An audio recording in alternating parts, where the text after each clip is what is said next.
बॉलीवुड के ही मैन धर्मेंद्र का 24 नवंबर को निधन हो गया था, लेकिन उनका पूरा परिवार अब भी चर्चा में है। कभी वजह उनके बच्चे सनी और बॉबी देओल होते हैं, तो कभी हेमा मालिनी की बेटियां ईशा और अहाना।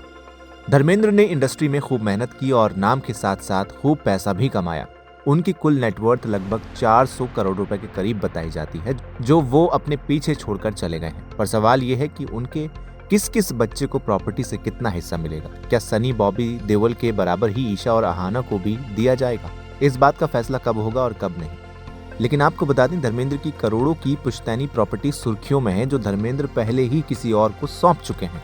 यूं तो धर्मेंद्र की दूसरी पत्नी हेमा मालिनी भी बेहद अमीर हैं। उनका फिल्मी करियर जितना सफल रहा, उतना ही राजनीतिक सफर भी रहा।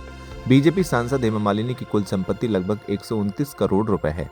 ये डेटा उन्होंने मथुरा से 2024 के चुनावों में हिस्सा लेते वक्त दिया था, जिसमें अब तक और भी बढ़ोतरी हुई होगी। लेकिन धर्मेंद्र अपने पीछे करोड़ों की संपत्ति छोड़कर गए हैं। लेकिन जहां धर्मेंद्र बचपन में रहते थे, उसकी कीमत अब करोड़ों में है।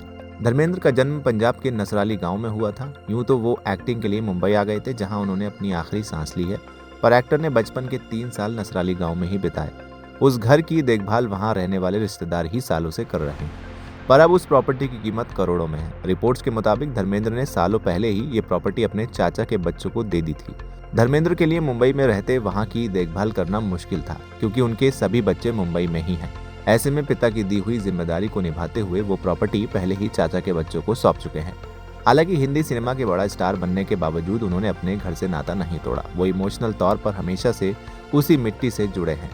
रिपोर्ट्स के मुताबिक जो पुश्तैनी प्रॉपर्टी और लगभग 2.5 एकड़ जमीन एक्टर ने अपने चाचा के पोतों के नाम कर दी थी, वहां अब उनका ही परिवार रहता है। ये पूरी प्रॉपर्टी 5 करोड़ रुपए के आसपास बताई जा रही है। उनके भतीजे बूटा सिंह लुधियाना में एक कपड़ा मिल में काम करते हैं। उनके एक रिश्तेदार ने कहा कि धर्मेंद्र ने कभी इसको कीमत के हिसाब से नहीं देखा, वो बस उनके लिए एक घर था।